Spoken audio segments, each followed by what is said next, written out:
Bismillahirrahmanirrahim. Assalamu alaikum viewers and my students. Happy New Year, and this is the new lecture and first lecture of year 2023. My name is Rizwan Jamil Qureshi.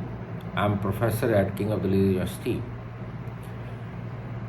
and I'm starting lecture number 17 of System Analysis and Design course.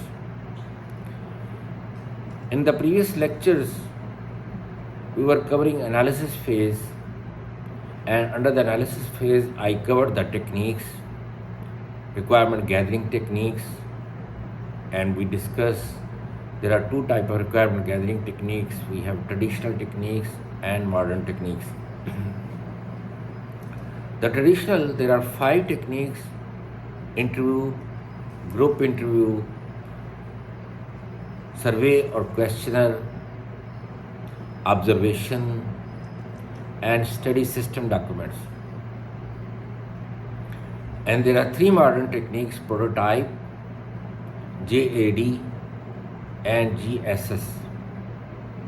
JAD stands for Jin, Apple, D for Donkey, Hammer. Jin and Donkey are fighting for the apple. Am I correct? No. It's joint application design, and it was introduced by IBM in 1979. And then GSS, Group Support System. And as I previously discussed, some people call brainstorming also as a modern technique, but most of the or majority of the authors, including me, are agreed that brainstorming is a part of prototype, JAD, and GSS. So there are 3 modern. So total 8 techniques are there to gather the requirements, and the next phase to model them. And how many types of modeling we have? Structured and object-oriented. And the structured we draw using data flow diagrams, DFDs, and object-oriented using UML, Unified Modeling Language. One of my colleagues, I don't want to mention his name, he discussed with me the course of 250, and he said we should remove DFDs from the System Analysis and Design course, and alatul directly we should start UML.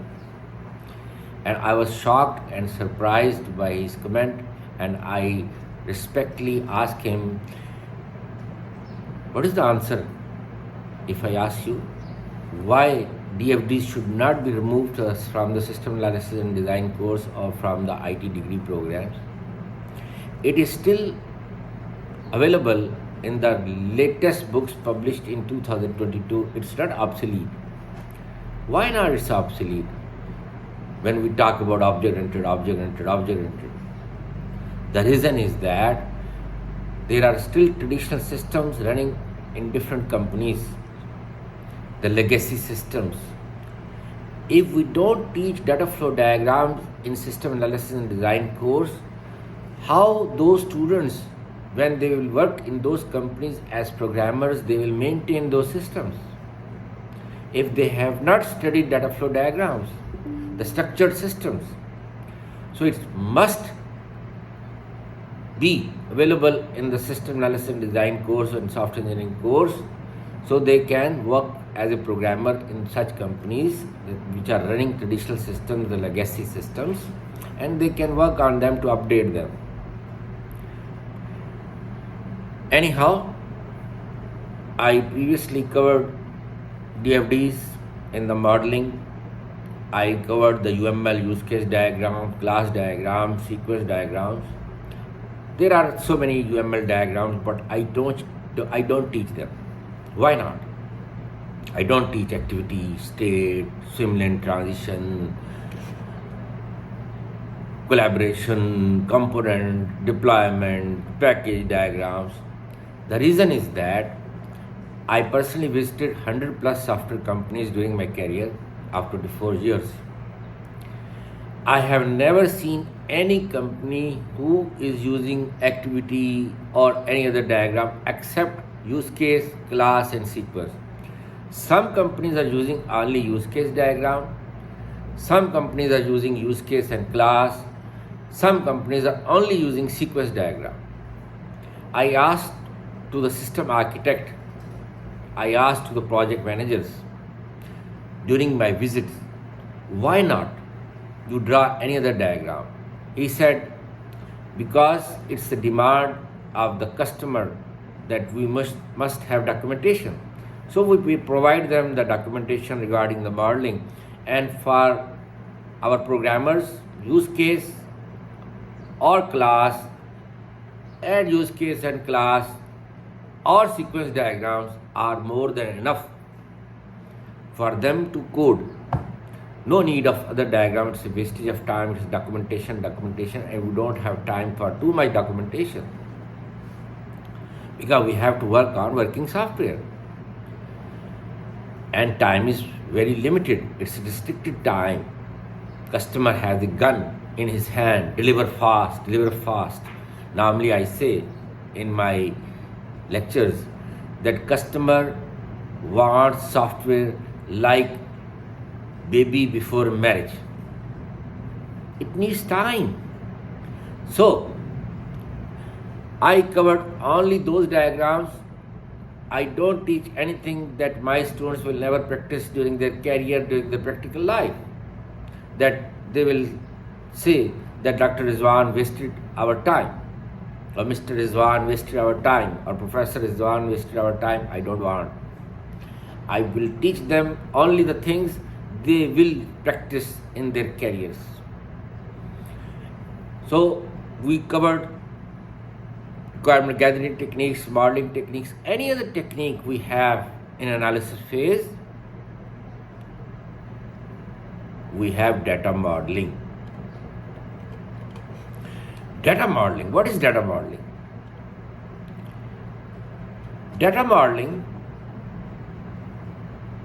is a collection of concepts to describe the relations or constraints between or among the data. So data modeling is a technique to describe the relations or constraints between or among the data. Here we have a concept of schema. What's a schema? Schema is a logical grouping of database objects such as tables and fields. I'm not talking about schemas, Siberia, Norway, Russia, no. Schema is a logical grouping of database objects such as tables and fields. Who introduced the schema architecture? It's a committee named ANSI Spark Committee. ANSI stands for American National Standard Institute, and Spark Standard Planning and Requirements Committee. So this committee finalized the schema architecture, the database architecture.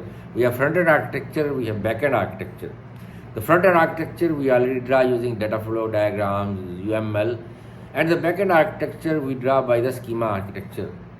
So how many types of schema architecture we have? There are three types of schema architecture, three layers of schema architecture: logical or conceptual, internal or physical, external or user view. Logical schema or conceptual schema. What technique available we have? Name ERD and normalization to design the logical schema. ERD stands for elephant, rat, donkey, hamar.